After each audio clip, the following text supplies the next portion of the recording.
We'll guide you through what to do when your PS4 controller keeps on disconnecting and won't stay connected. If you find this useful, then please consider subscribing, and once you've done that, then please consider leaving a like, and let's get started. The first method might be based on the fact that your PlayStation controller simply ran out of juice. What I mean by that is it simply just ran out of battery, and just charge it up real quick by getting your USB cable and plugging it in. This is if you use a Bluetooth method of connection.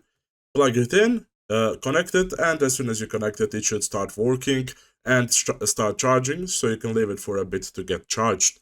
Now on to the other method. If the previous one didn't work, for the second method, check your USB cable. If you're using a USB cable to connect your controller, try using a different cable. The cable you're using may be damaged or not working properly. After you have changed the USB cable, try plugging in your controller once again. As you can see, the PlayStation cable that comes alongside your controller is a USB to micro USB 1. If that doesn't fix it, we can move over to the third method. The third method is the resetting of your controller.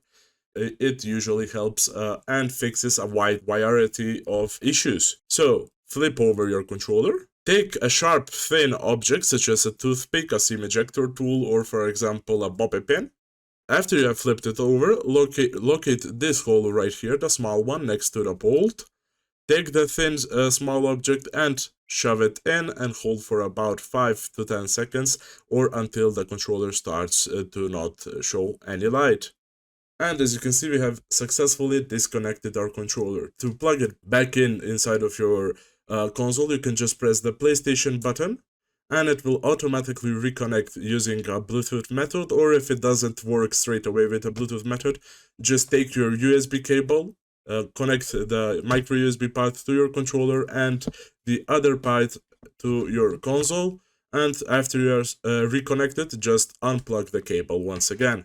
And for the last method, I would recommend you try restarting your PlayStation 4 console. That might fix the issue. As you know, the oldest trick in the IT book is to restart your device.